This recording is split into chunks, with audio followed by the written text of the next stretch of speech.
Ladies and gentlemen, boys and girls, children of all ages, Pop Culture Pros proudly brings to you the greatest podcast in the world, starring Mello and Align, the Four Quarters Show. I am your hostess with the mostest, aka Mr. Swiss Roll, the main event, the showstopper, Mello. And as always, I am joined by my braided brother, the Honduran Thor, the man The Rock is trying to be with his new workouts, Align. I don't know why I have so many comments to say after every time you do that. I'm still waiting for you to add the fact that I'm also Cuban.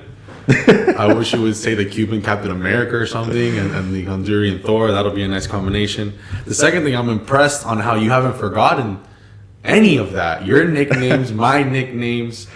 And it's been about a month and a half, 2 months since we haven't been on. So thank God we're back, everyone. I hope you guys are excited as we are. We both missed you. We missed doing the podcast. Mostly my fault why we haven't been on. I actually got very sick and had to miss a lot of important things that have happened. But we will recap everything and anything you guys want on this podcast to catch us up with the great sports world this year.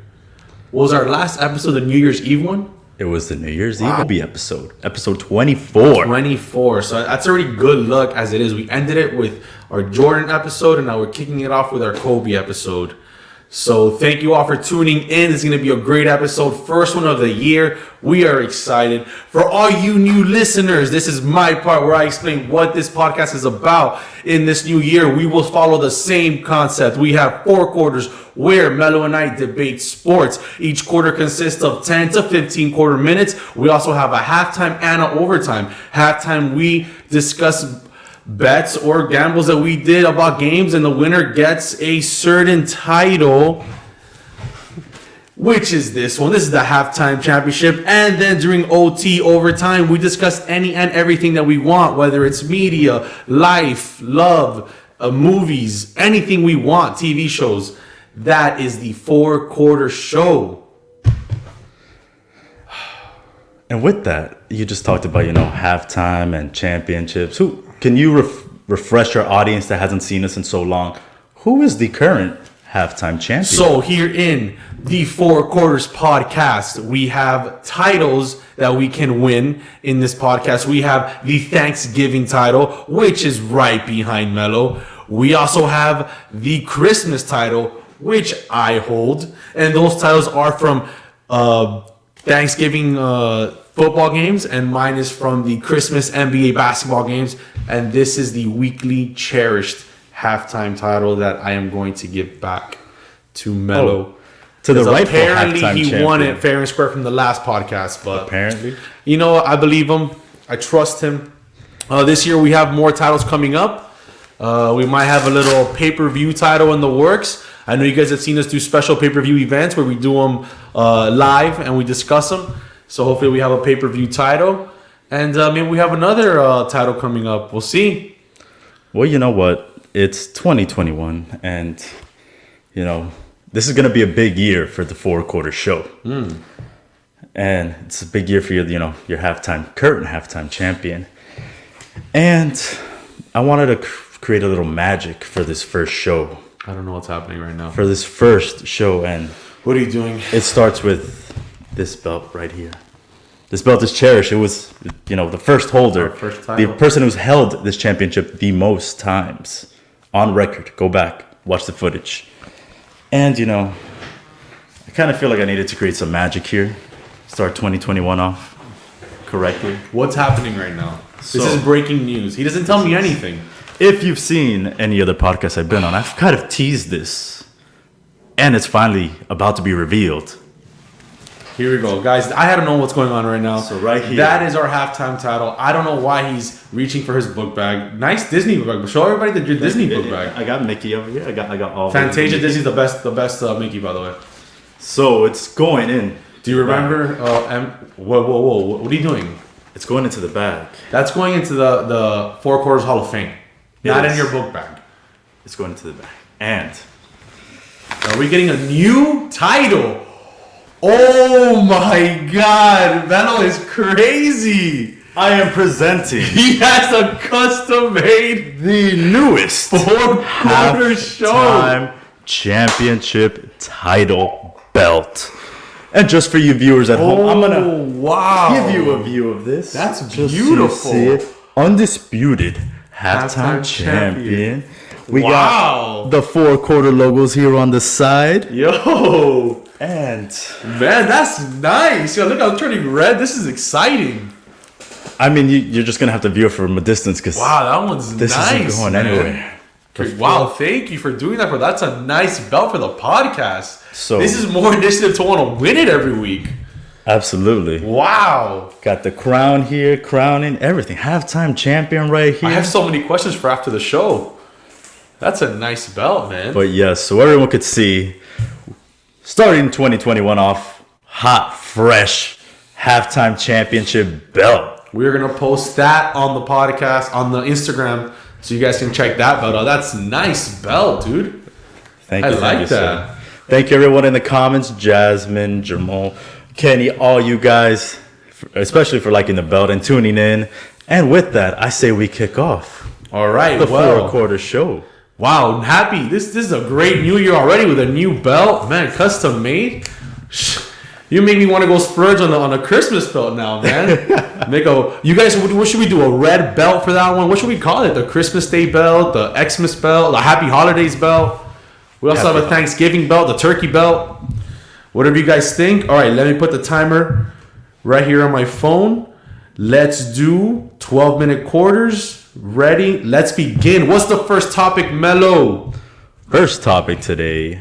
I'm pretty sure everyone, whether you watch sports or not, have heard that Tiger Woods this morning got into an accident, a very severe car accident by himself. His car flipped over. They had to extract him through the window. And I believe he's had already surgery on his legs. They said that he shattered his ankle along with other leg fractures. So we wanted to start off with that, wishing Tiger Woods a speedy recovery. And we kind of want to talk about it a little as well, because, I mean, Tiger Woods can be considered the GOAT of golf. At least a lot of people might think that. What do you think, sir? Oh, you're jumping to straight asking me if he's the GOAT of golf? I'm going to say yes. I do believe he's the GOAT of golf. I will say that. I'm a huge Tiger Woods fan. I feel Tiger Woods was as dominant as Shaq was when he was in his dominant era. I think that's one of the comparisons I can do it, because Tiger was also only really dominant for a decade. And then he had his whole... I don't think there were really issues, That's his private life. I don't think people should rag on him for what was going on. But he was going through his issues, and then after that, it changed everything. There was also a car wreck at that time that caused him to go down. Maybe this car wreck will think brings back up. Joke. I wish Tiger Woods well. He is the GOAT of golf. His dominance is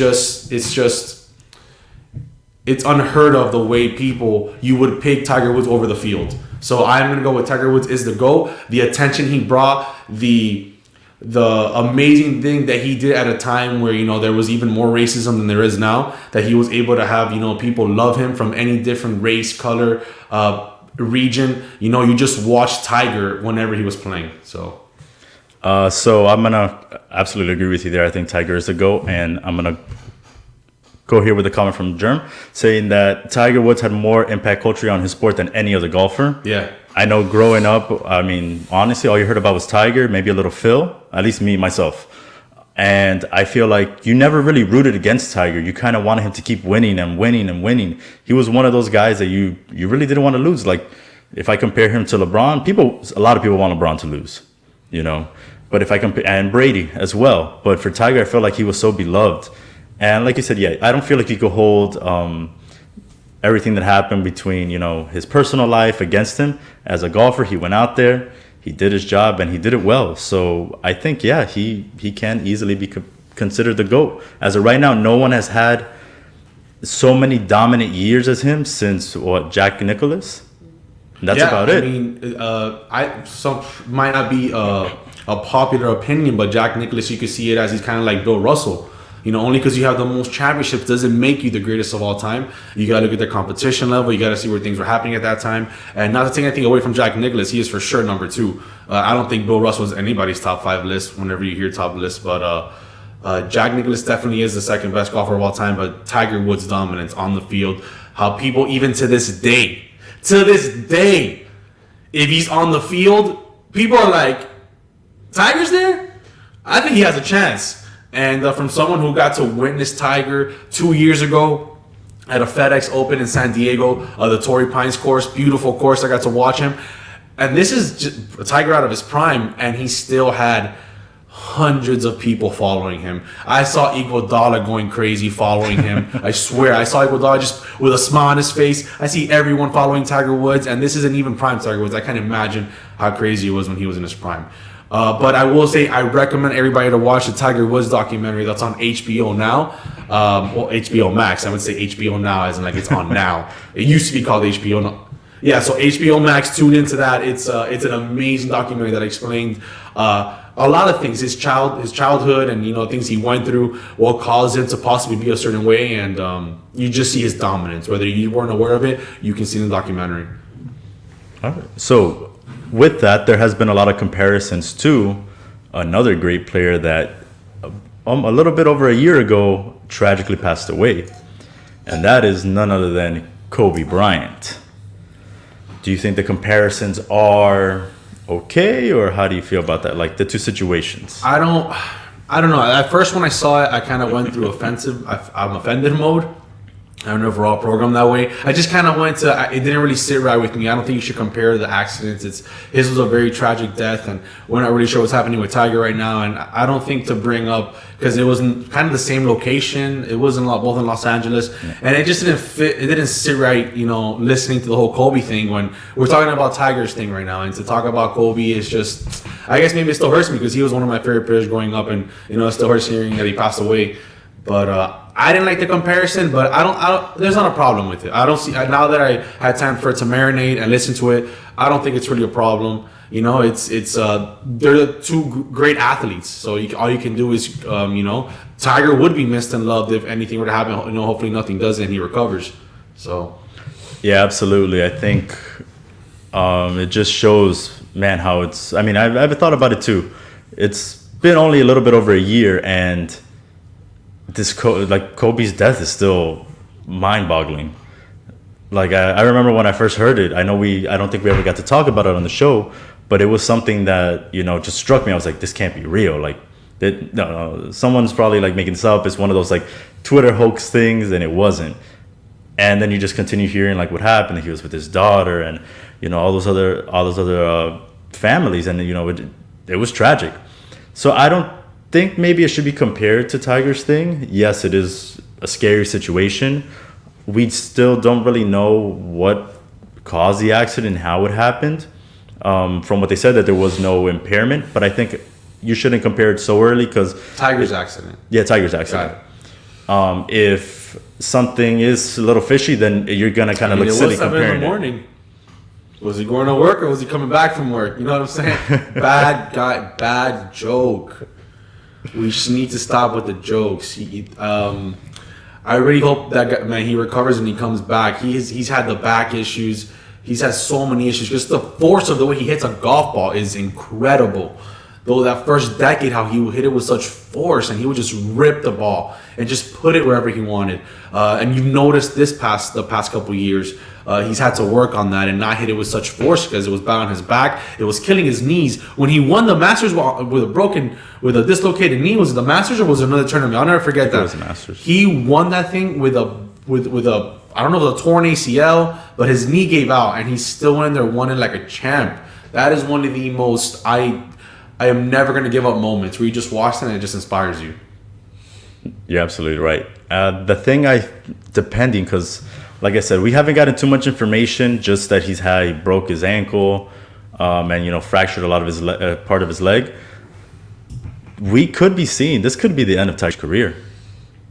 This can gonna come easily back, be man. set, and it's just sudden. Like I know. It wasn't like he didn't go out on his own He's gonna terms. try to come back, I should say. This is definitely something that I feel someone as competitive as him is gonna want to come back and come back with a force. So Absolutely, and I'm sure that he would want to go out on his own terms. So it'd be extremely tragic if this is the end. yeah, Hope again. We're wishing of him his safe career, prayers. the end of his career. Thank you so much. Let's look at some of the comments right now. We have people welcoming us back. It's been a long time. Glad that we're finally here talking sports. Tim, thank you for Timmy. tuning in. I see. That he's the GOAT for sure. Yes. No, I like the comment after the while driving has always been the worst part of his games. I like the two similarities there. That was a good one. And boss, thank you. Thank you, Steve. Thank you for tuning in. We're so happy to be back. Absolutely. But going back to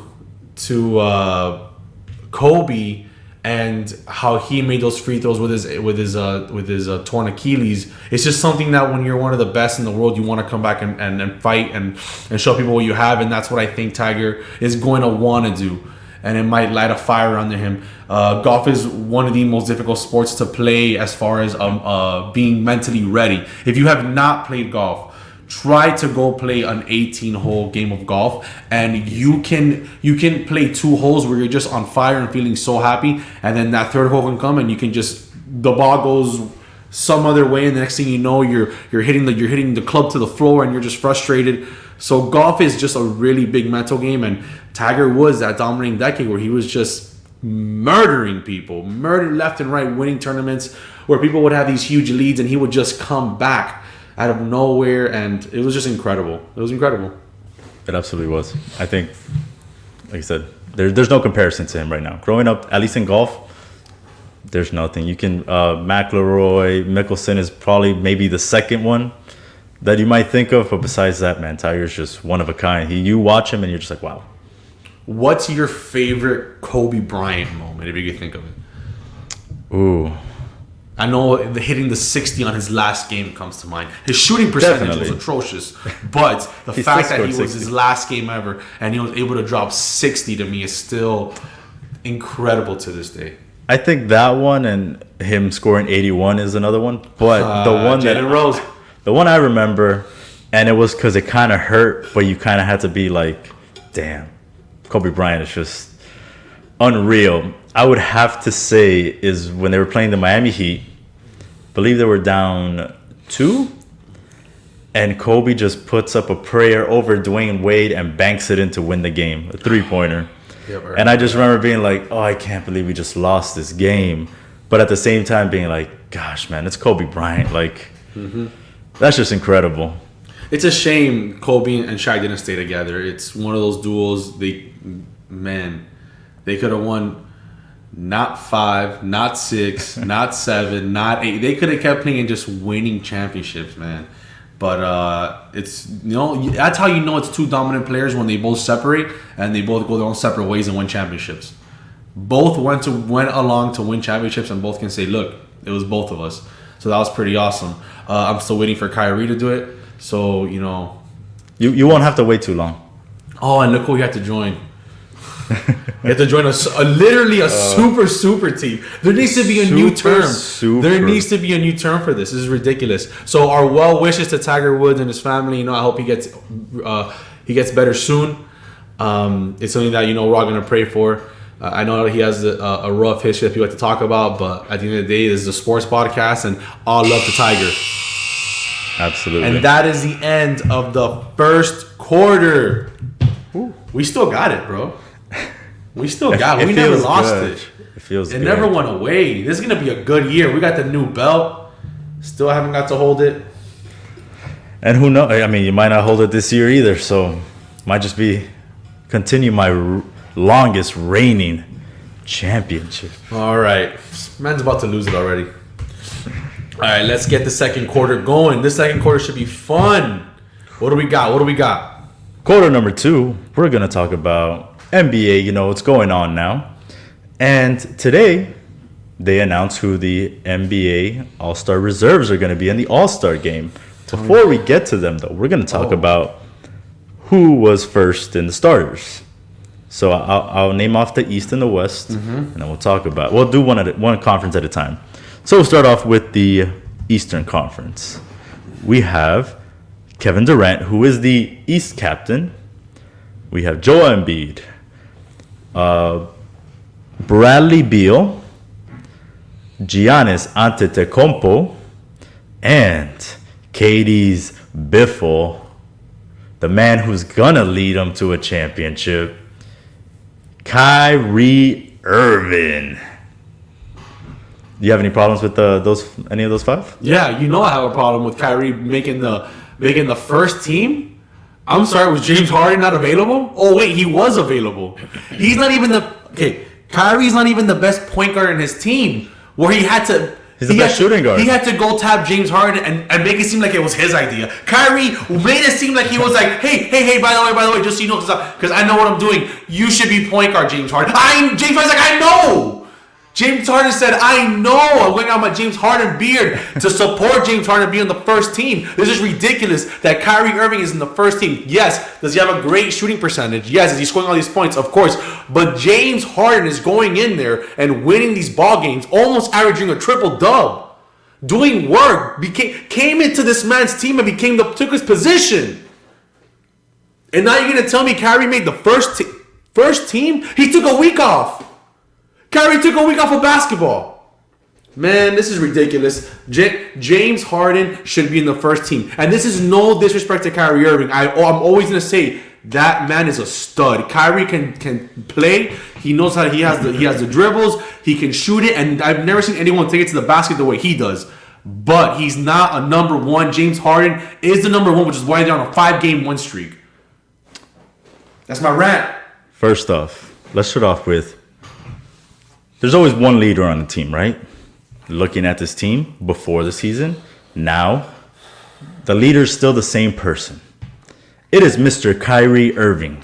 He's the leader of this team. You're not going to leader of this He's team. the one who says... He's the leader. He is a heist. He's coming with the biggest heist in the NBA. He is the leader of that team. He's the one that said... Exactly what you said. He's the one that said, I can't believe it. I am the shooting guard. He's gonna come. Harden, that wasn't his idea. That was Steve Nash and Harden who decided that. Oh, bro, it was Kyrie who he had to come out and say it at the beginning of the year. Because it was already so embarrassing. He had to say it before the season even started. What did he say? Oh my God! What did he say as a leader? If it comes down to the end, bro, I don't mind giving it up to KD. Emotions, Kyrie, bro. Are you gonna talk? Are you gonna talk? At the beginning of the year, he went on the podcast with Kevin Durant and said, KD's more clutch than me, or just as clutch as me, and I wouldn't mind passing it to him. Already showing that he's not trying to be selfish. What is he here to do? To win. That's not exactly what he said. James Harden comes in, and what happens? He goes, he sees how James playing. They're seeing how they're going to mesh together, and he says, hey, I'm going to be the shooting guard. You're going to be the point guard. You get your assists and all that, I'll get 37 points a night. He took a week off because, he's got to deal with the stuff. It's Kyrie. He had to sage himself up. But either way, he still hasn't missed a beat every single game. And he is definitely a key piece. He has taken Kevin Durant. He is not the leader of this team. Who's the leader then? This guy's Kyrie is a genius. He's gonna come with heist. He's gonna come with a heist. He might even get an MVP.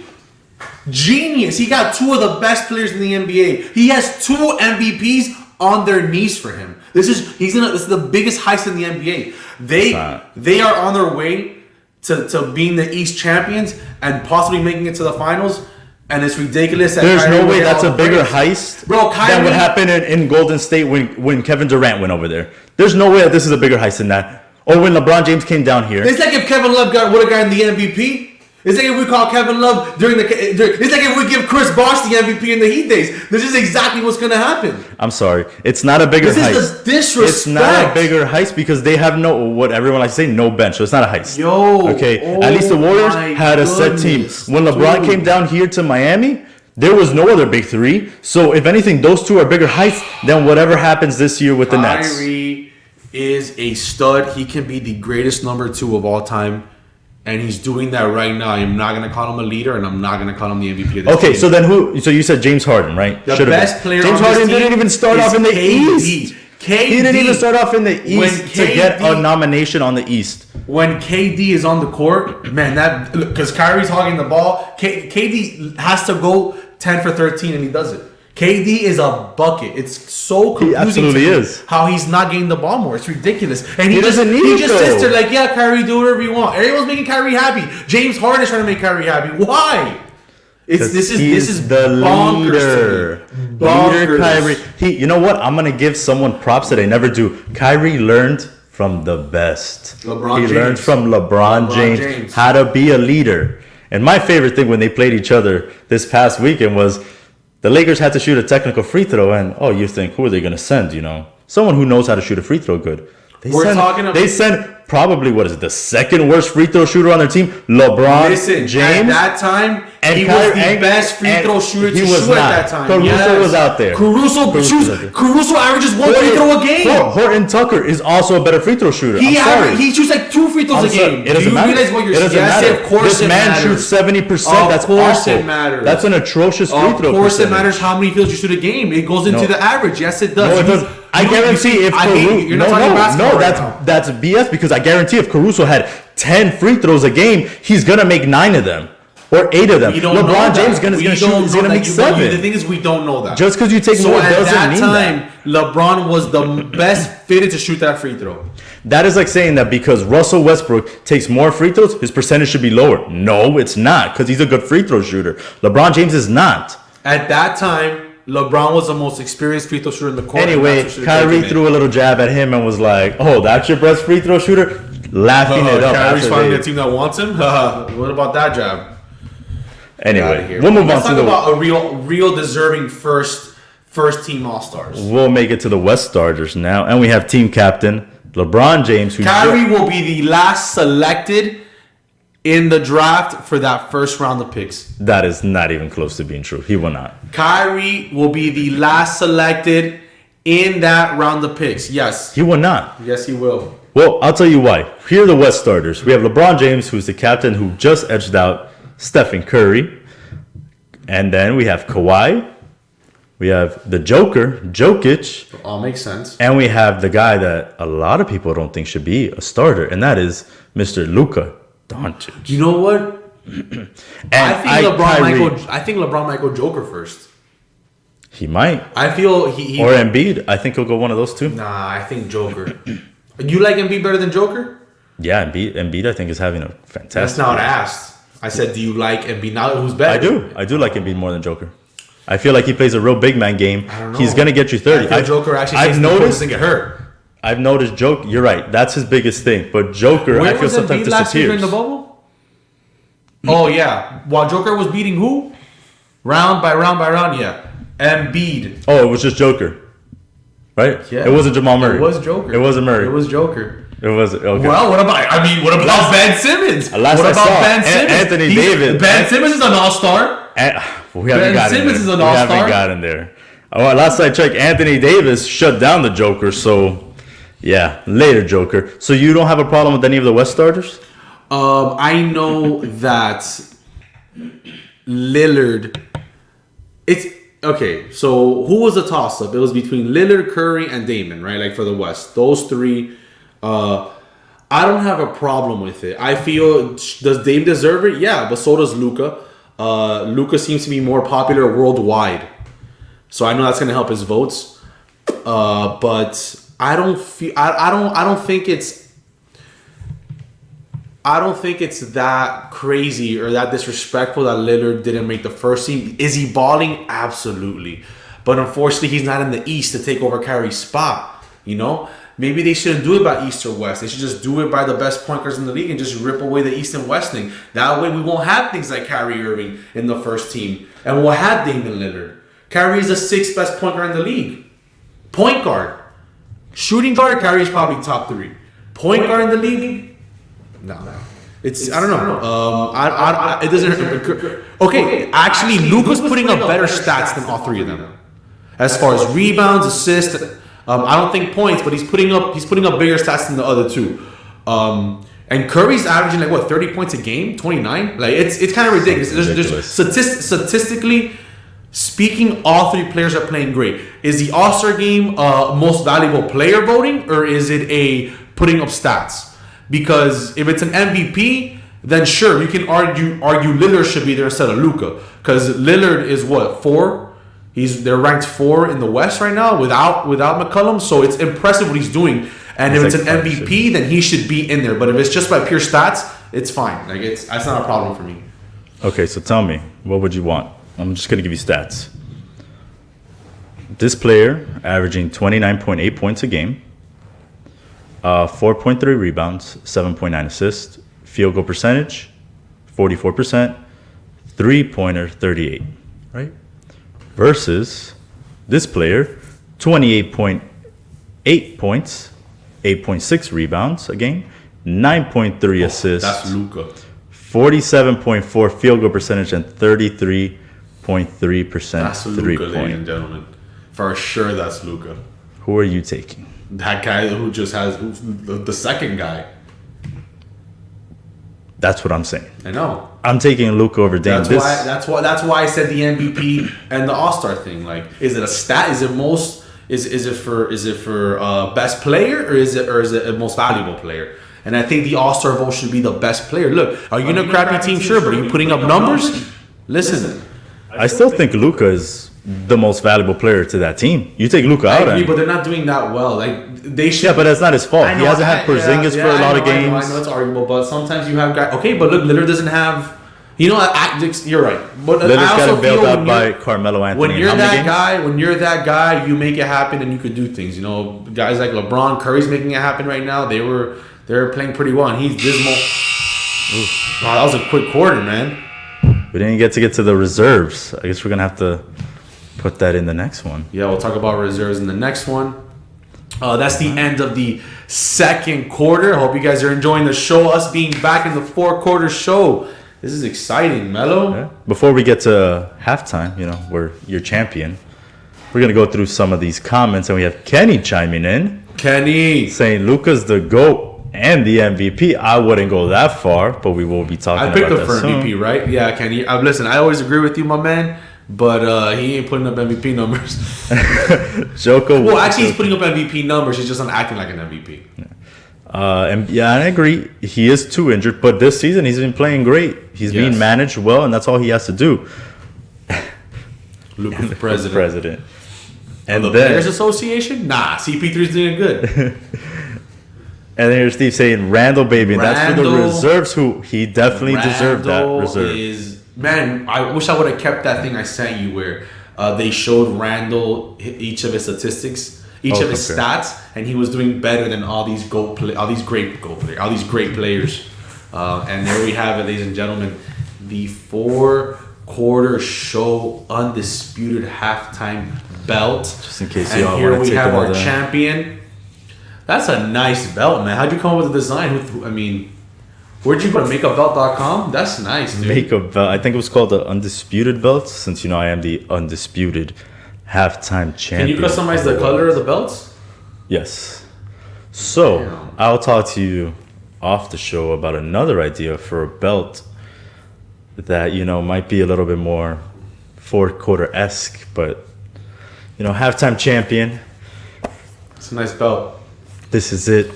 So, do you want to go ahead and tell us, what games we are going to be talking about? Yeah, so we decided the games for this upcoming week, and guess what? We have 5 basketball games. We have one every day till Sunday. That means Wednesday through Sunday. We have each game for each day that me and Mel took a bet on. It's going to be best 3 out of 5 is what we're doing.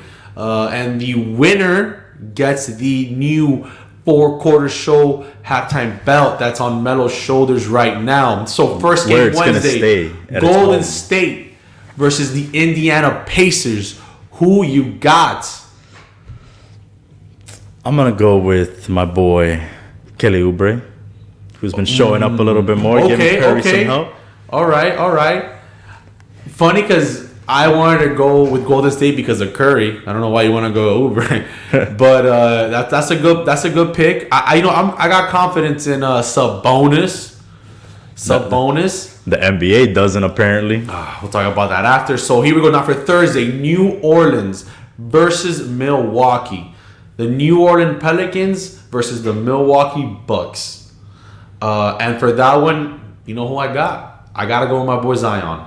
I had a feeling you were. I have to, because there's no way. Me and Melo are in fantasy basketball this year, so I think we're kind of more having to root for the teams that. I guess you got Chris Middleton on this one. Oh yeah. By the way, we do not have him in our fantasy team. Thank God. Okay, now. Oh, But speaking of Zion, before we go over, how did you like that poster he did on Tristan Thompson, making him look like trash? listen, but here's the thing.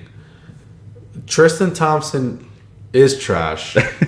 So Zion dugging over him it's like, oh, duh. But Like, he said I'm not surprised. He said he was going to show everyone why he's the best working big man in the league this year. I know.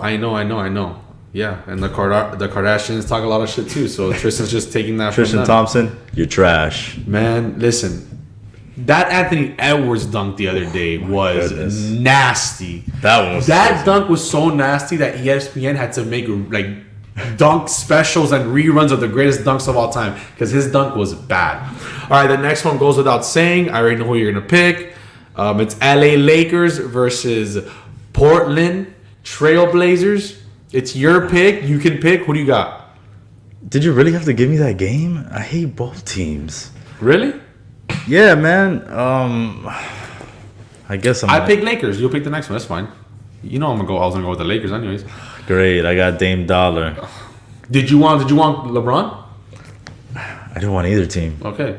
So here we have the Minnesota Timberwolves versus the Washington Wizards. Woo, that's the highlight game of this week. Who you got? You got.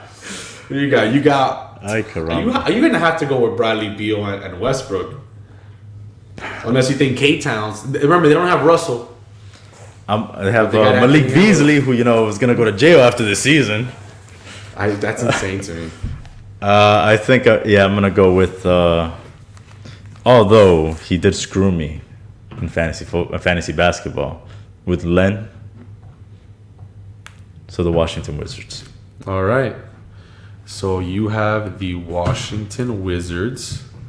And on the last game, the Los Angeles Clippers versus the Milwaukee Bucks.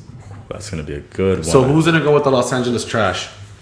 Clippers. Who you got? You got PG? PG's your boy.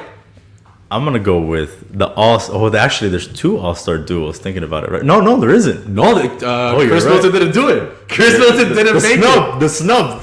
The $140 million man. I'm going with the All-Star duo. Give me LA.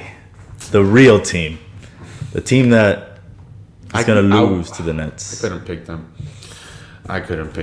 You couldn't I mean, they're the team. I feel they're gonna win, but it's not in my heart. I just root against the Clippers. Here we go. Okay, so, what do you want? What are we doing? What are we? Ooh. So we've been working out. We're still on our healthy tip. So I need a low-calorie snack. What do I want? I want a charcuterie board. Bring a little cheese.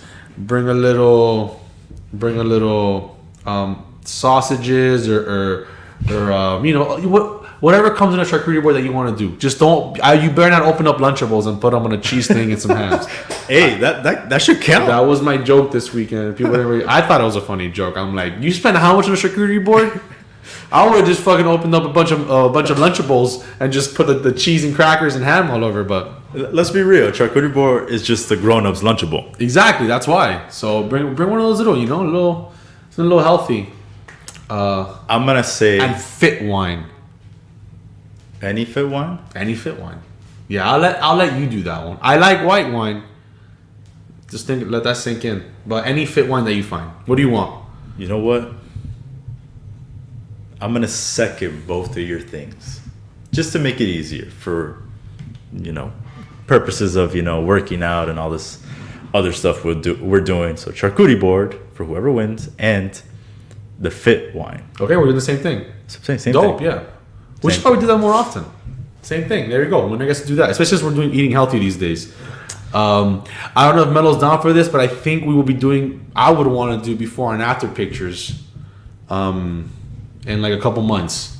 We did take pictures last month, and I feel that me and Melo have been working out very hard, and Melo's been kicking ass. And I feel in a couple months he's gonna be looking good, to post some before and after pictures so everybody can see our hard work. And just a shout out to Jasmine Valdez. If you guys go to my Facebook page, you will see her new song. She came out with a great new song. It's on Spotify. It's beautiful. And I believe her other single comes out in a day and a half. Follow her on Instagram, Jazz. If you want to put your Instagram right there, that'll be amazing. We'll put it up on the screen for you. That was a quick halftime shout out to my girl Jazz, an amazing singer. Oh, and my boy Ivan. I know nothing about sports except comments. Hey, that's my boy Ivan. Okay, Ivan, he's also a rapper. You know what? Ivan and Jazz could come up with a dope song together. Ivan's a great writer. Very smart guy. He's graduating law school. He raps. So maybe you guys can link up and do something together. That'll be pretty dope. Got you right there. So follow Jasmine Valdez on Instagram. She's a lovely, lovely woman, lovely singer. All right, and now back to the show. Thank you guys for the support. All right, 12 minutes on the clock. On to the next quarter. We are going to start off the third quarter with our Super Bowl recap. Guys, I know this is old news. Why do you want to hear a Super Bowl recap? Because this is the four-quarter show, and you want to hear our takes on the Super Bowl and how Tom, the GOAT, the best of all time, the best to ever do it, Edwards Brady, did it again. Did it again.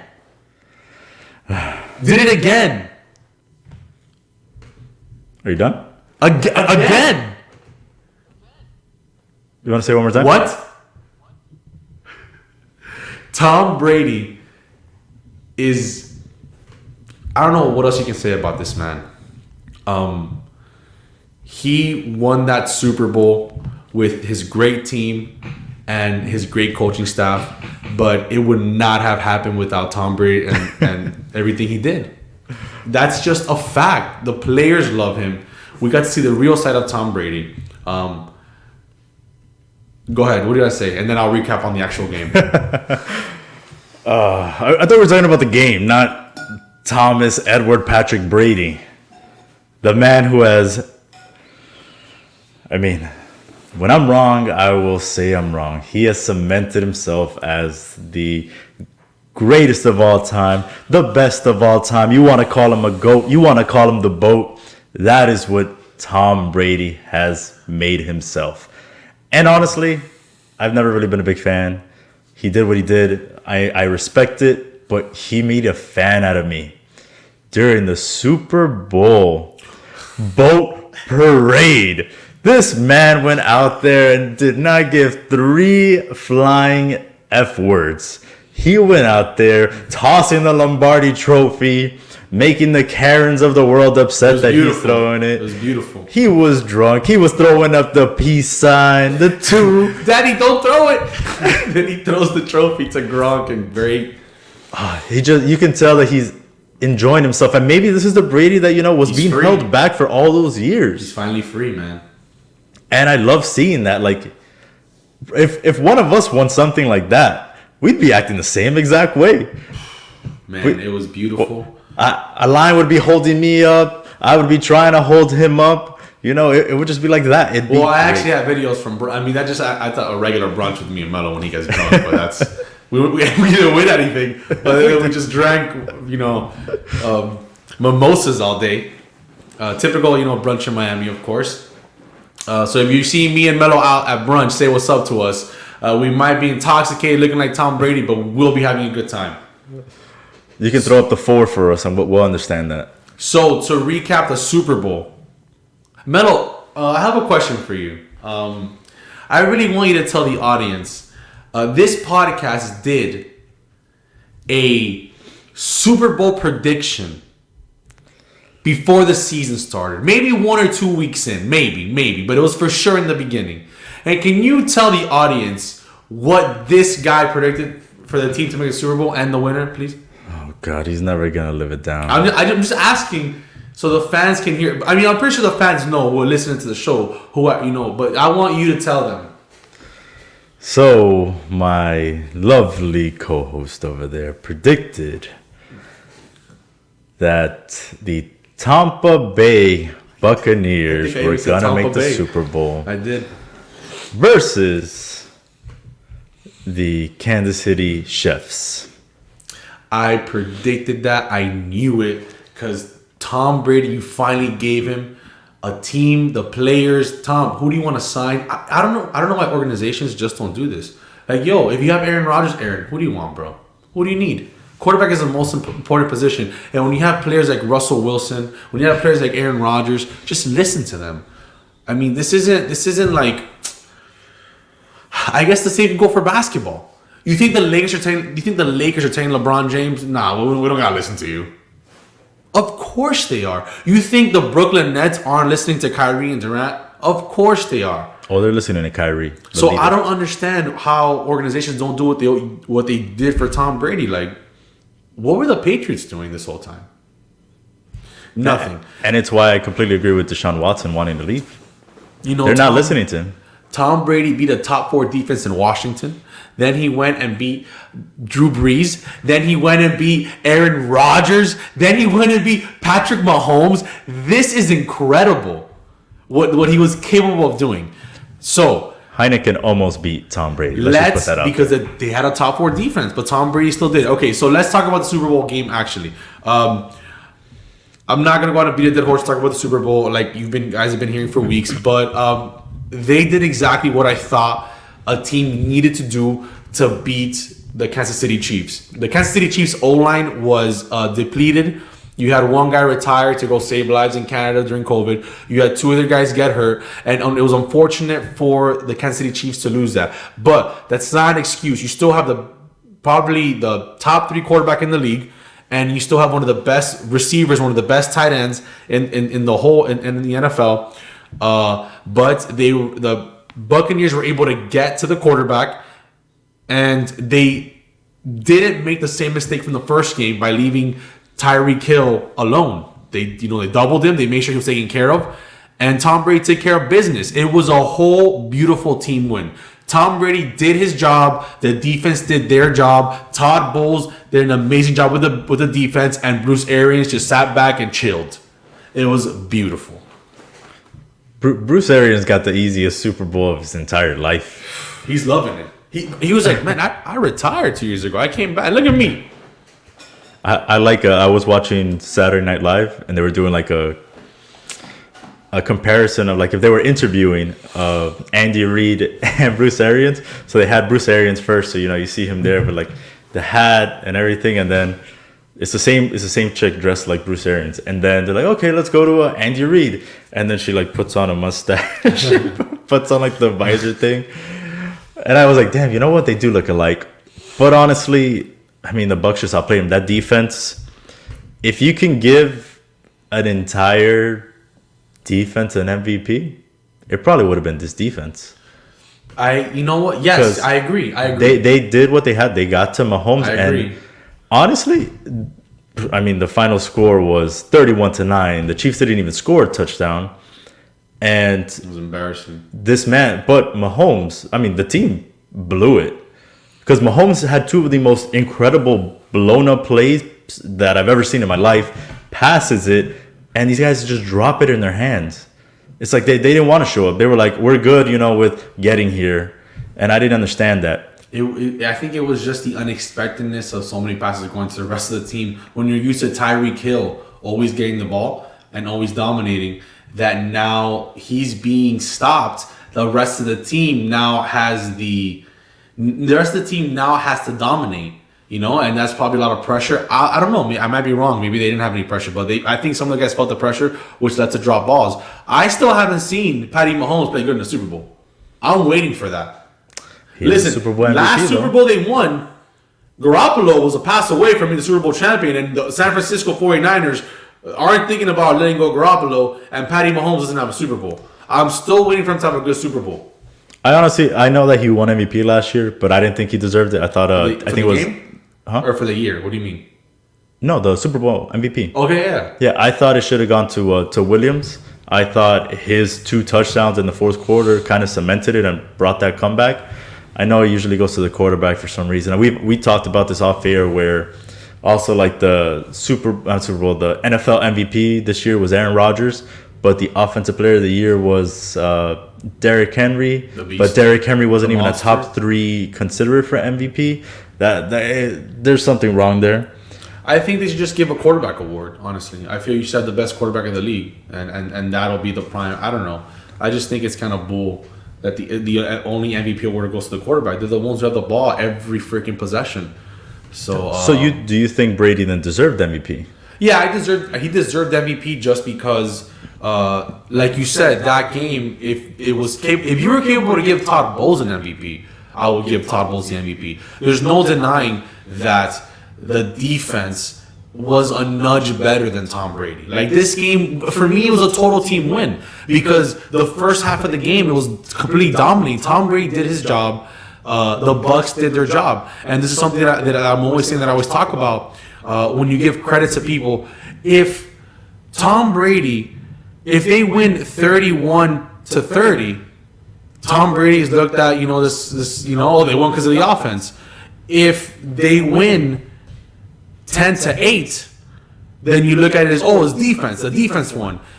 So the way I see it is both of them did their job. They scored 31 points on offense. They stopped them on defense. It was a beautiful team football win. So I don't mind it that Tom Brady got the award when the running backs were kind of all played well. Both running backs were playing well. Both had their stints. You had playoff Lenny doing well. And then you had the defense. Everyone was making plays. The cover, you can give the MVP to the people covering Tyreek Hill. You can give the MVP to the linebackers covering what's the tight end's name?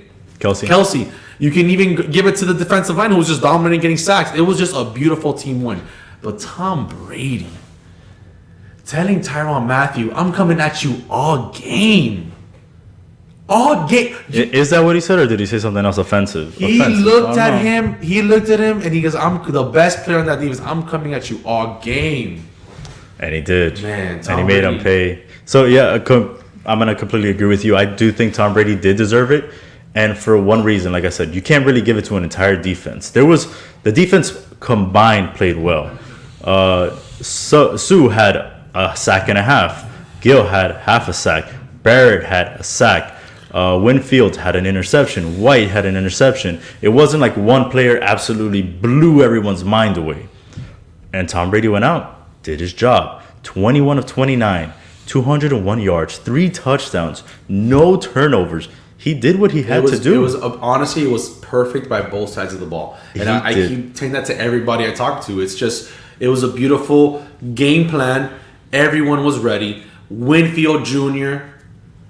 to Tyreek Hill. Let's not forget about that. The frame of mind for Tyreek Hill, for Winfield Jr. to remember to do that at that time, to let him know, by the way, and he should have not gotten a penalty. That's messed up how the NFL now, it's not messed up that they allow dancing. It's awesome. It's more fun. But just to finish this point, it's, they allow the dancing, which is awesome by the offense. But the second a defensive player for a huge stop celebrates right there, that's not a penalty. I don't think it was either. And honestly, I loved it. And I know I mentioned it before that I was kind of tired of the Chiefs, antics this whole season about, parading like they're the best team here and kind of showboating and doing extra things that they shouldn't be doing. Yep. And if I were on the other team, I would go and, hit them in the mouth, be like, all right, you're going to stop this because you're going to respect me as a player, as a team. Sir. And I'm so happy they did that. I'm so happy Drunk Brady did it as well. He was there with his glasses doing that. Loved it. You guys know what time it is. I know if you're home, put your 4s up because it's fourth quarter time. Let's get some 4s in the chat, guys. Let's get some 4s in the chat. Quarter number 4.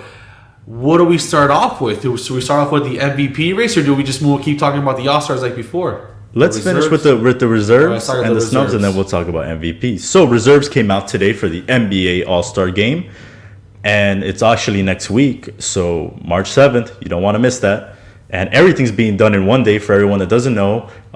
Before the game, they're doing the skills challenge and the 3-point contest, and in halftime, they're doing the dunk contest. Is that a Saturday or Sunday? Do you know? Sunday.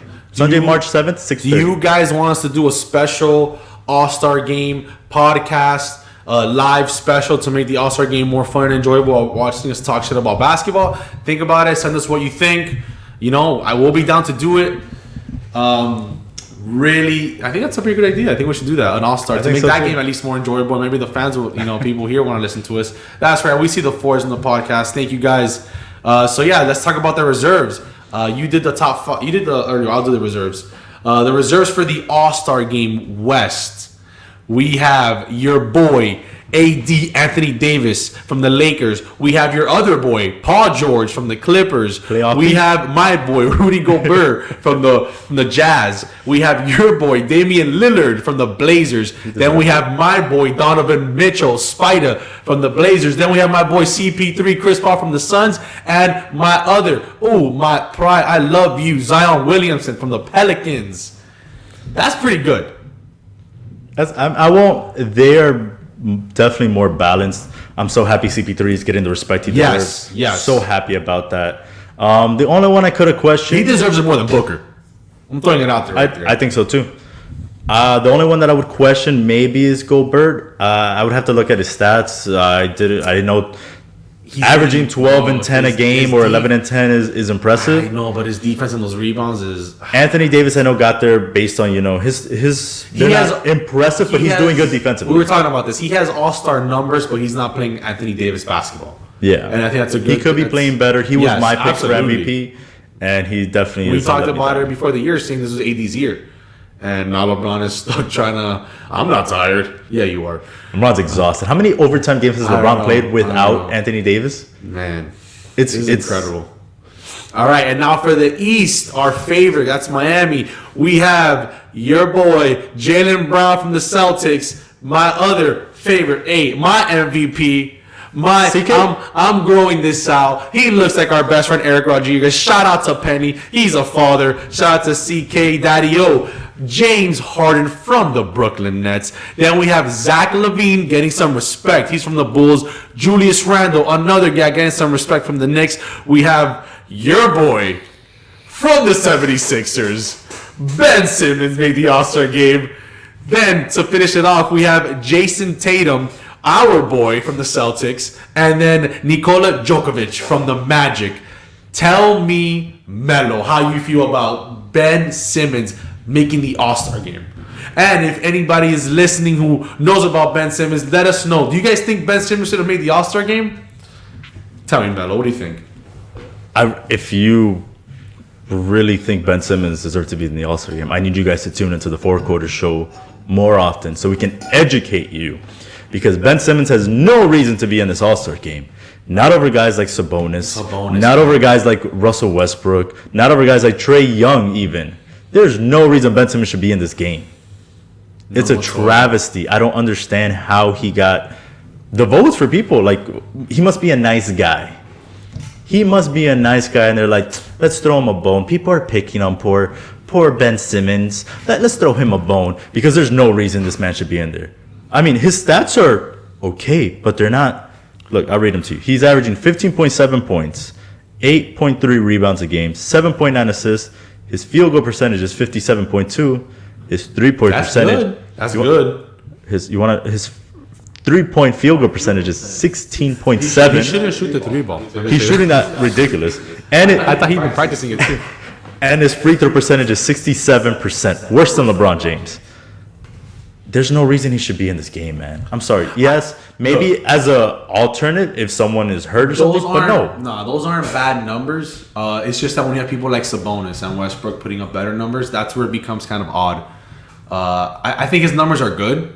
Having someone 15, 8, and 8 is impressive. But Sabonis is just killing it this year. Sabonis, 21.5 points per game. 11.6 rebounds. So he's averaging impressive. A double-double. That's impressive. 5.7 assists, 52% field goal percentage.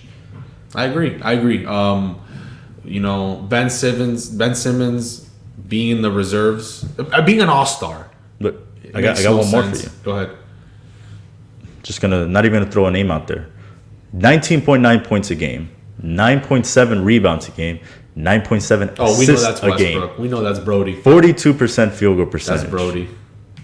But that's where it becomes weird. Are you voting for stats? Or are you voting for how good are you in your team? I don't know. It's weird. Yeah, but then if see there, Ben Simmons isn't even popular. He's not even dating a Kardashian anymore. what Who voted for him? Who's there saying, "Oh, let's vote for Ben Simmons"? I don't understand. what gets me is when people are like, oh, but the team isn't doing well. Really, the team isn't doing well. So I'm sorry. Let me see. Which team isn't doing well? The Wizards. So Yeah. why is Bradley Beal a starter if the team isn't doing well? About time. It doesn't make any sense. Why is Luka a starter? His team isn't doing well. Like, I think that is such a ridiculous thing to bring up. Oh, but the team isn't doing well. It doesn't matter. You know, what the person is doing is still remarkable. Westbrook is almost averaging another triple-double. Come on, man. I don't know. It's interesting. Hopefully, it'll be a fun All-Star game. They never really are until the end, where they want to pick it up. But who do you think is the better reserve here? I think it's the East. With Harden, Randall, Levine, Jason Tatum, that's good. I think those three are big time. Man, I knew when I picked Harden for my fantasy draft, I picked him at number 6. Melo had 5, and he picked AD, and I was so mad because I wanted AD, and now James Harden is just straight cooking.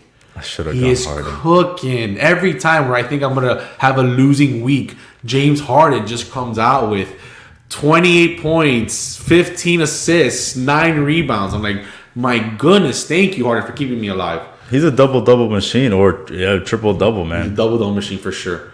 But yeah,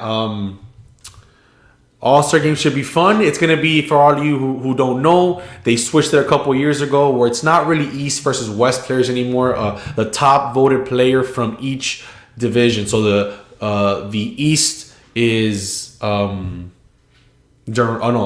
No, the West is West is LeBron. and Durant is the East. Durant. So they are going to vote for, it's going to be a fantasy draft, and not vote. They're going to draft players from who they want. They're going to draft from first the starters, and then after that, they'll be able to draft the reserve players. And it's actually fun. If you guys tune in, it's fun to watch. We will do our own draft where I will be picking for LeBron James, and Melo will be picking for Durant, and that'll be next Tuesday at 8:30, which is our new time for sure. Every Tuesday at 8:30, that is going to be our time. We follow up what show? Just Too Sweet Show. Which we have one of those gentlemen tuning in. Yes. Mr. Eric Zant. Thank you for tuning in. By the way, now that I'm healthy and I'm ready to go, I am going to be on his podcast soon once I message him, and I'll make sure to send you that workout I owe you. Sorry I haven't sent it to you yet, but that's coming. I'm going to get you that workout plan, and I want to be a part of the podcast. Maybe we talk about fitness on the podcast. I do love fitness, so that's something I would love to talk to you about. Just so you know, today's game, the Nets won 127 to 118. They did play the Kings, but James Harden, 29 points. Oh, there you go. Tell me. 11 rebounds. Yes. Oh, he got the triple double. 14 assists. This man, James Harden. God, but he's a reserve. This man is a reserve. Kyrie, 21. 7 assists, 5 rebounds, 3 steals. Wow. How many steals did Harden have? How many steals? Yeah. 1. Oh, so he got a steal too. Bro, Harden's amazing, man. But yes, the reserves, other than that, there's nothing much to say about that. Let's talk about the MVP race. Who do you think has it this year? I mean, you picked AD, I picked Luka. Clearly, we're both wrong at this point. Kenny thinks it's gonna be Luka. I'm starting to lose faith in Luka right now. Maybe he has a better second half. They are thinking about trading Porzingis. The Mavericks have Luka, and they have a man named Porzingis. Who? Porzingis, the unicorn. They might trade him. Maybe they get a player for Luka and everything changes. But who do you have so far as MVP? I think the Mavericks are done.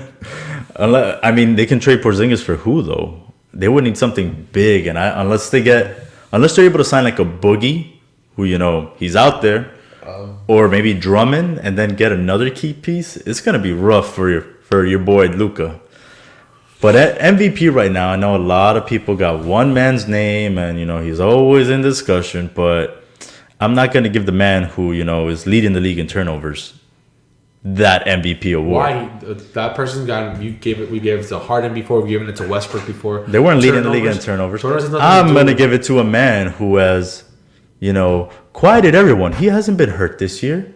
If anything, he's been putting the team on his back because, his other number 2 is acting like a number 3 and 4, and his number 3 is acting like his number 3, who's actually playing better, I think, than his number 2.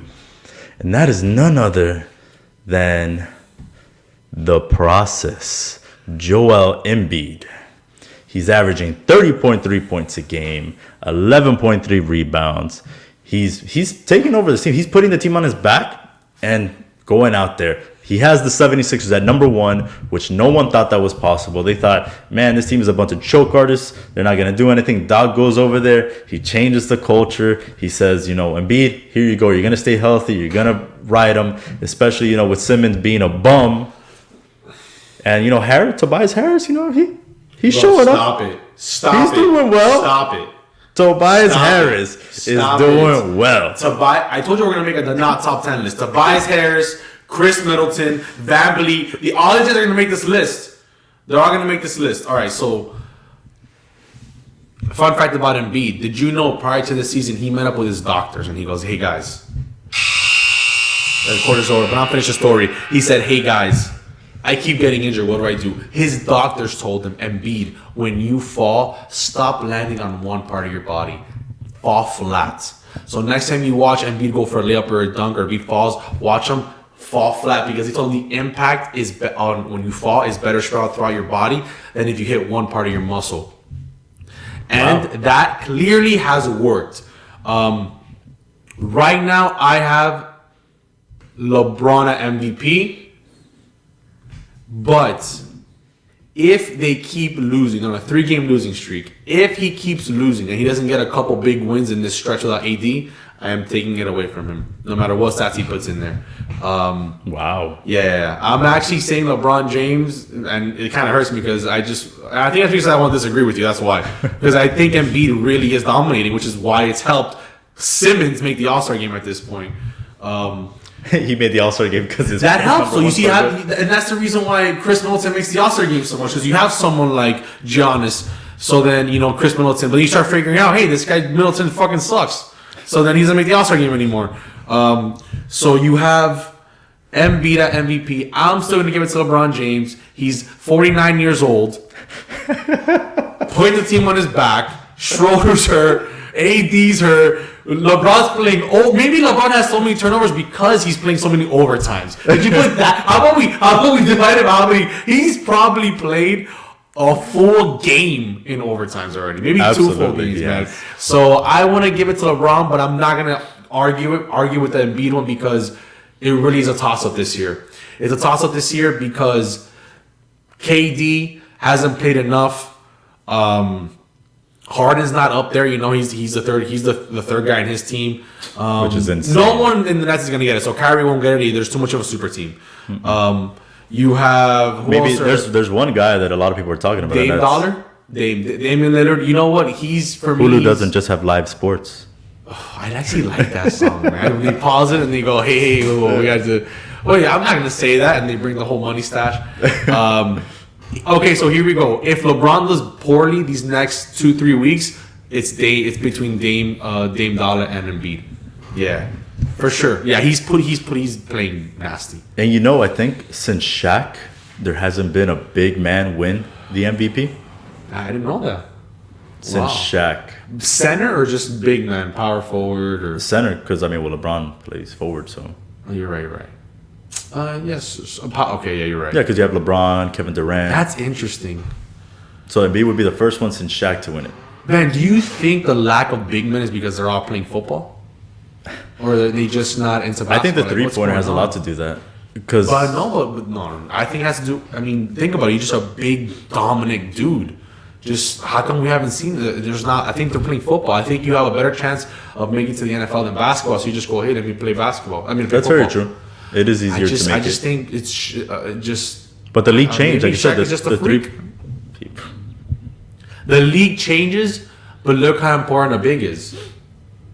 Well, if you have one, absolutely. Yeah, if you exactly. can stay healthy. So it's just if you look into it. But all right, That's the end of the 4-quarter show. I hope you got. I mean, wow, that's the end of the 4 quarters. Not the end of the 4-quarter show. Whoa, wow, yeah. it's been a while, guys. I'm so sorry. Let me know if I should cut my beard. Should I keep growing? If you guys like it, you not like it, or just should I just leave a mustache? I don't know. Well, you know what time it is. What time is it? It's time for OT. It's overtime. OT, OT. There's never much love when we go to OT. That's right, everybody. We're going to talk about whatever the hell we want. And also, bring up topics. Bring up something you want to talk about. Absolutely. You guys want to talk about something? Ivan and his rap music? You want to talk about Jazz and the way she sings in her beautiful voice? You want to talk about a YouTube video you guys saw recently? We'll talk about it. What's our first topic? What are we talking about today in OT? First topic is recapping. The last... Well... it's 2021. We're actually almost into March. And, you haven't seen us in so long. So, kind of want to talk about what's been going on with us. Yes. I'll start it off. I started off 2021 with a bang. I got sick. I got COVID. And it was really bad. It wasn't one... It's not so Miami. It was really bad. It got my immune system bad. I'm someone that when I get sick, I just get taken down and I lost my taste, smell. I got fevers. I was in bed for weeks. Now I understand why some of these athletes come back, like Seth Curry, Kendrick Nunn. They came back after and they just weren't the same for a couple of weeks. It really stays in your body and it just doesn't go away. And you don't feel right. So I wasn't able to study. I wanted to take the February bar. And I still had it planned. I wanted to study for it, but I couldn't even study because I was getting headaches. I was getting chills. I couldn't focus. You don't have energy because you will get out of breath. I would try to go for walks. Nothing would work until finally, like 2 weeks ago, I started feeling better. I started going to the gym with Melo again. I finally tested negative. That took a month and a half to test negative. And even at the gym, I started noticing slowly. I was trying to build my energy back up, and I couldn't even breathe at the gym. So I couldn't even. I was so done. I couldn't even do I didn't want. I couldn't do the podcast either. So I tried to study for the bar again, and then it just hit me. You know what? I don't want to just take this bar with just a couple weeks of studying. It's not an exam you can play with. So it's good and bad news. I decided to postpone the bar for July. The good news that comes with that is I have more time to study. I can, get back to focusing on me, my mental health, and, what I'm going through. And also, Ivan's going to graduate law school in July from FIU.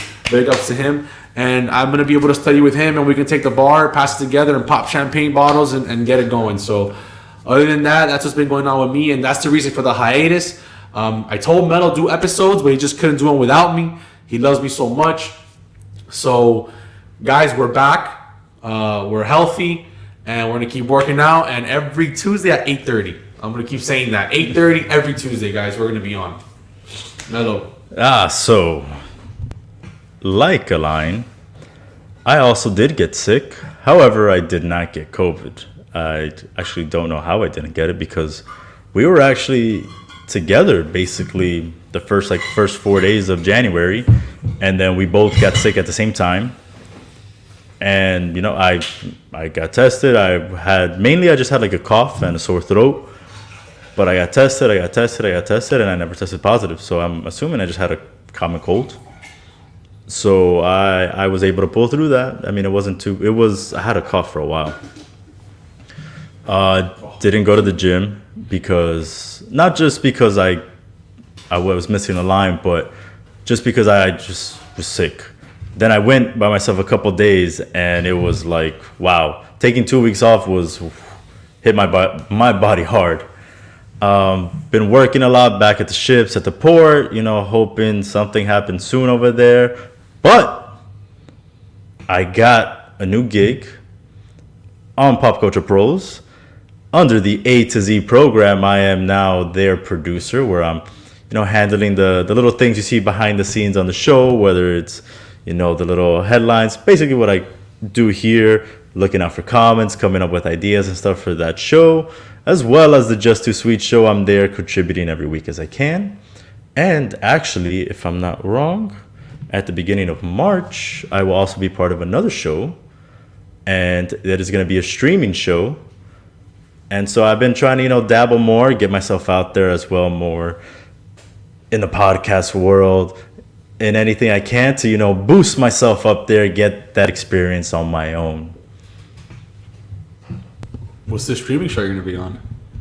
It's called, I don't want to say this wrong, Stream Wars Pro. Oh, cool. So it's going to be like talking about like the stuff for Hulu, Netflix, Amazon for the month. Oh, streaming. Oh, got it. Yeah. Okay. Oh, that's cool. All right. I'm glad to hear, Thank you for, Jasmine, thank you for wishing me better. And, both of us, we feel better. Yeah, and apparently you weren't the only one that also got COVID. Victoria, I'm sorry to hear about that. I hope you're feeling better. COVID really does suck. So everybody take your medication and stay healthy. Wear your masks. You get that hand sanitizer. Ask Alain. He doesn't get, anytime Alain gets out of my car Need some hand sanitizer. and gets back in, he already knows. I have him trained like Dwight from The Office. That's why I don't understand how I got COVID. We were so clean. He does have me trained like Dwight. It's pretty awful. Literally, I go into the car and I'm like this for the hand sanitizer. So, but yeah, that's our recap, guys. We're really excited to be back on the podcast. We're gonna bring so many new things to the podcast. We're gonna try to make it more interesting, more fun. Maybe change things up if you guys have more topics. I know we're a sports podcast, but I really would love for us to just venture and talk about more different things. Maybe one Tuesday we talk. We have a 4 quarters about something else. Maybe 4 quarters doesn't just have to be a sports podcast. Maybe we could have 4 quarters about music, 4 quarters about movies, reality TV. The Bachelor is almost ending and all that other stuff. So I think it'll be really fun. Maybe 4 quarters about politics or 4 quarters about whatever the hell we feel. So talk to us. Let us know what you feel about that. But right now, yes, we are definitely a sports podcast. As me and Melo love debating sports. And you see how riled up he gets me when he talks about Kyrie Irving being good. a starter. The leader, Kyrie. All right, so tell me, Melo, what do you think about these new trailers that came out? Right now, OT, we're going to talk about movies and trailers. I know we're excited about movies. Post some movies you guys are excited to see this year. 2021 is going to be a big year. HBO Max has been posting movies. We also have Pop Culture Pros has a movie review podcast. Yes, the Jader and Kyle show. They talk about different movies. They'll talk about a movie every week. They normally announce what it's going to be beforehand, so and if you want, you can watch it and talk about it with them and things like that. Maybe we bring them on our podcast one of these days on the OT, talk about a movie. I'd love to debate them. Yeah, and it'll be a movie debate. That's what we should do. Tag team. That's movie a good tag team match there. Oh yeah, Kenny Kenny put up Rip, Daft Punk. They're an awesome group.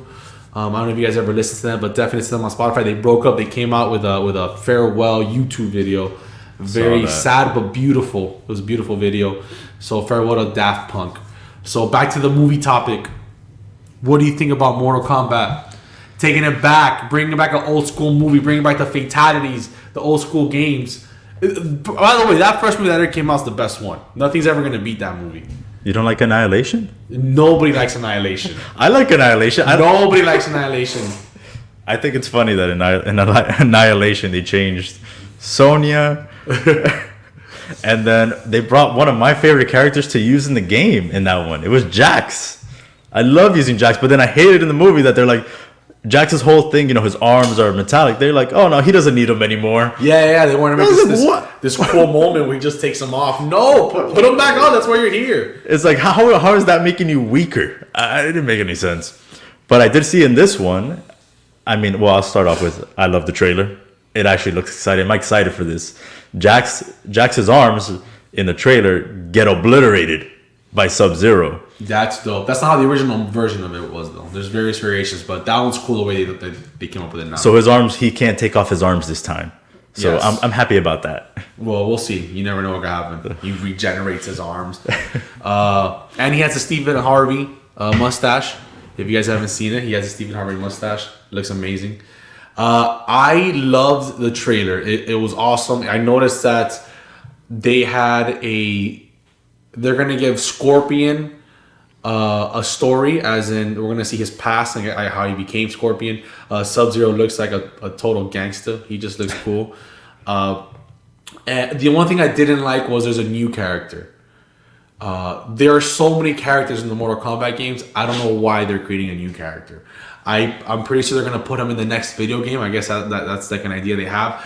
But I don't understand. I don't understand why they're bringing a whole new character and doing this whole thing.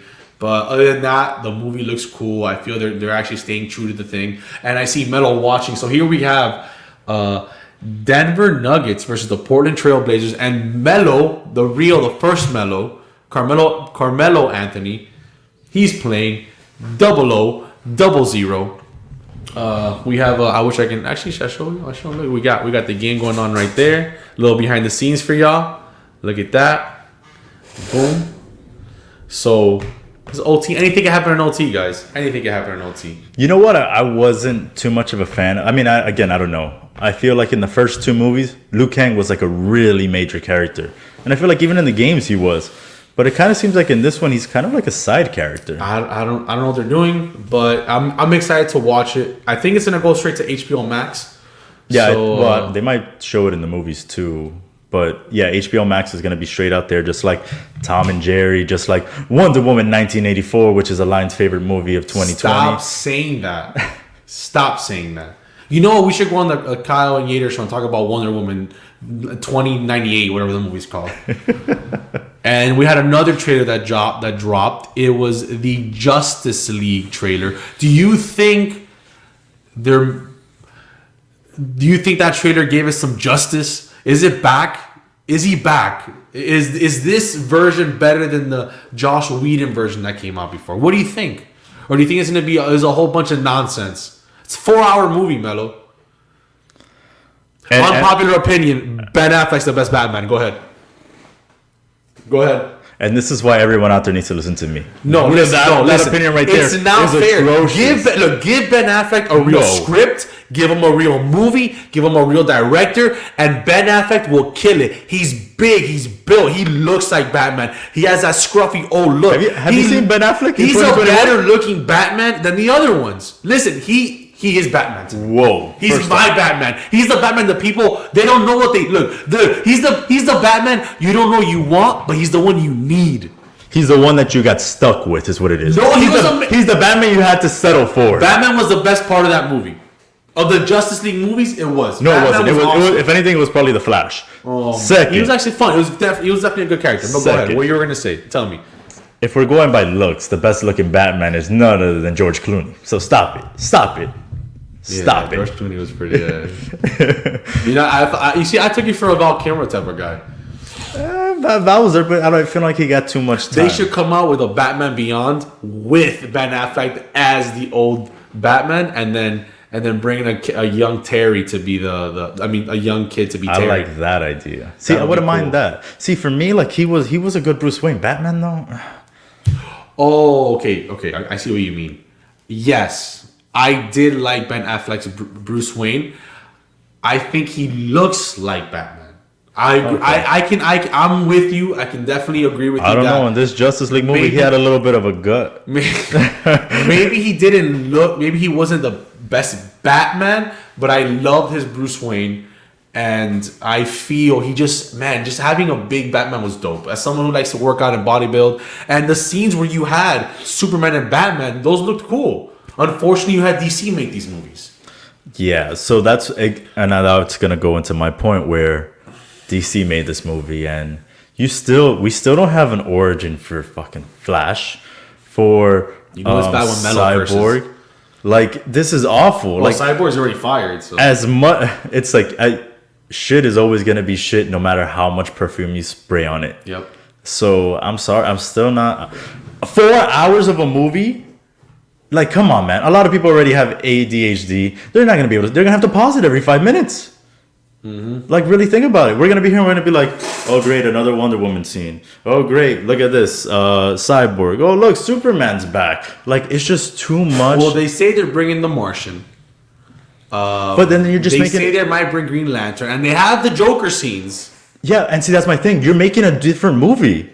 You're good. You need to make a different movie. But this is why I don't feel like it should count, because essentially you're not making a Snyder cut. You're making a whole nother movie.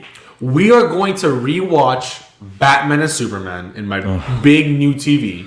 You want to torture me with that? 70 inches. We're gonna watch it so that we can get ready for the 4 hours of goodness that we're gonna watch. 4 hours. 4 hours. We know what we're gonna have a quarter for every hour of that movie. I'd rather watch both Wonder Womans. No way, dude. No way. Actually, okay, Wonder Woman 1 I can watch.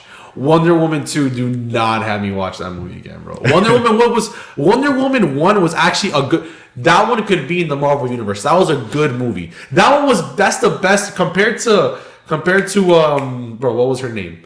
Captain Marvel. Captain Marvel. Wonder Woman 1 is way better than Captain Marvel. Definitely. Like, I feel I'm not gonna disrespect Wonder Woman 1 because it was awesome.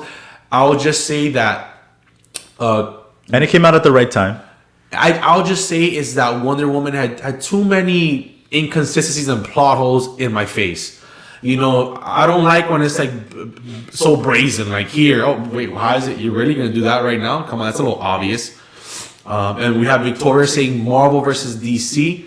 Absolutely. You know what's crazy? Comparison. Before the Marvel Cinematic Universe, do you think DC was the most popular one? Like, as in, do you think if we had a debate show back then and we argued Justice League versus Avengers, who would you have picked? Because I think I would have picked the Justice League.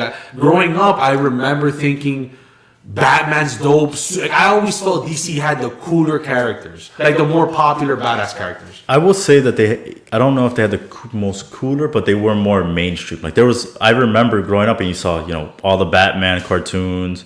You had like there was not like an Iron Man cartoon. But it wasn't popular. But I'm saying the only one that was really popular. This loser had an Iron Man toy. The only one that was really popular was Spider-Man. Oh, so which variation of it? They had so many. It was awesome. That's why there was a lot of those. When you had your Batman, you had Batman Beyond, you had Superman. You had I feel like they were more mainstream, and the movies were better. If you go back and look at whatever Thor and Captain America movie these guys made before, or Howard the Duck, those movies were trash. I hear Batman, the animated series, is making a comeback on HBO. I hear they might make some new episodes, which is a fantastic show if you guys haven't seen it. Yeah, I hope they followed it up with like how good Batwoman is. Man, Rotten Tomatoes, stop it. Rotten Tomatoes, stop it. Only because a movie has a good message does not mean it's a good movie. Critics really need to separate this. Yes, a movie has a great message. Say it. This movie has a great message. Do not give it an 88% certified fresh because it has a good message. You're allowed to give a movie with a good message a bad score. It's gotten it's ridiculous. You go to Rotten Tomatoes and look at Batwoman, and it's an 88% high, and then people are like, "This is 15%. This is a terrible show." Well, yeah. What he's saying is like the fans. I'm gonna look it up right now. It's like I don't understand. The show is really really bad, but it has a great message. Like the first season, you had the first LGBT Batwoman. That's amazing. That's awesome. Kids can see this. Kids can see a different side of Batwoman. And then in this new one, you have the first African American Batwoman. There's a great message to the show, but the shows are just bad. They need new writers. They're messing up a great opportunity, and it's just coming out with this bad product. And Rotten Tomatoes is just like, nah, it's a good message. I'm giving it a good score. So overall, Batwoman has an 84% average on the tomato meter. That means what the critics rate it, right? All the people that review this. However, the audience score is a whopping 16%. It's a genuinely bad show, man. The audience is not enjoying the show. It's a bad show, and I think they got a third season. It's ridiculous, man. They did get a third That's season. one thing. Like, Judas and the Priest. Great message, great movie. Batwoman, great message, terrible show. Terrible show. Like, it's just, why are you getting these ratings? It's ridiculous. I don't know. I haven't had the pleasure of watching Batwoman. I tried watching the first season with Ruby Rose, and I just couldn't get into it. I did like Ruby Rose Orange is the New Black. I did like her there. Did you ever finish the show? I never finished the last couple seasons. I did finish it. And was it a good ending? I'm gonna be honest with you. I think there was part of the ending where I can't even remember the end. That's how bad the show. No. There was part of because I remember something with Tasty and thinking that it was gonna go one route and kind of like being like upset about it. But then what they did with her was kind of like rewarding at the same time. The only thing I didn't like about Orange is the New Black after like season 3 was what's this girl? The main character's story. I kind of got bored of her thing after like a while. I forgot what her name was. The blonde. Whatever. For whoever's an Orange is the New fan, Orange is the New Black fan. I wasn't really that big of a fan. The first 4 seasons good, and after that I was like, they can't run out of ideas. You know what? We're gonna have a Justice League review, and I want to bring Kyle and Yater in the show if they're down. I would love for OT. I would love to do that. Yes, for OT. I would love to do that. When does this come out again? Justice League. Hopefully soon, man. I don't know. How am I the one psyched about this and you're not psyched about this? I really want to see what he did. Because you know what I hope? I hope this movie does amazing. I hope this guy Zack Snyder saves the DC universe, and all of a sudden they gotta bring back my boy Ben Affleck, the real Batman. Bring back Superman. I thought he hung up his cape on not Jimmy Fallon. What's this other talk show? Jimmy Kimmel. I thought he hung up the cape. Yeah, he retired. But you know what happens when you hang it up? You put it right back.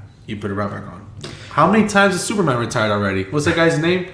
He's in The Witcher. I forgot his name. Superman. I know who you're talking about. Yeah.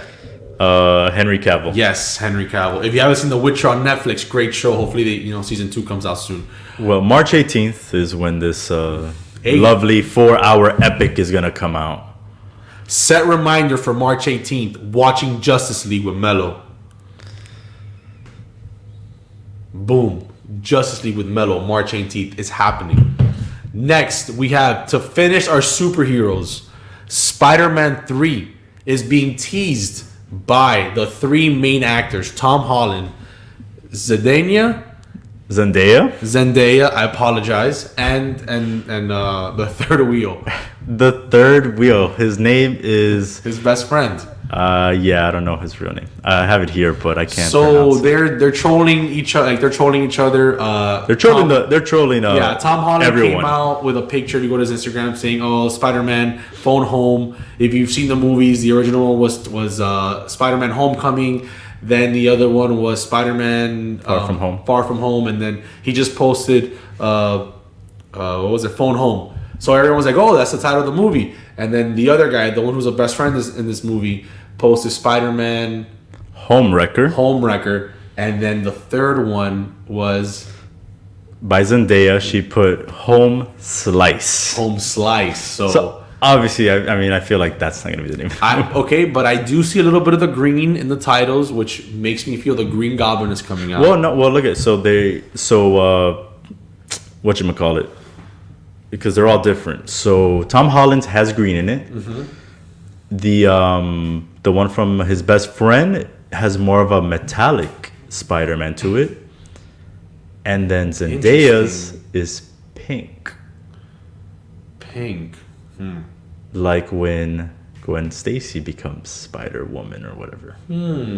So there's a multiverse and there's going to be a bunch of cool shit happening, pretty much. Which is, I think, what they might be teasing, that there's going to be all these different multiverses, and this is where we're going to get, like, maybe, the Andrew Garfield and that's going to be dope. Tobey Maguire. I really love to see that. And we've had this debate already about the best Spider-Man, so that's going to be cool. Tom Holland. He was my favorite superhero growing up. It was Spider-Man, Batman, and Iron Man. I had Iron Man toy growing up. So when I saw that movie, I was like, that's pretty cool. And look what he did. Robert Downey Jr. became the best superhero of all time, apparently. He started it all. He started a freaking revolution in Marvel. He did. And with that being said, we want to start a podcast revolution. I feel let's put Cody up there. Let's see what Cody Tucker has to say. I feel they give Tom Holland's fake info so he doesn't accidentally leak anything.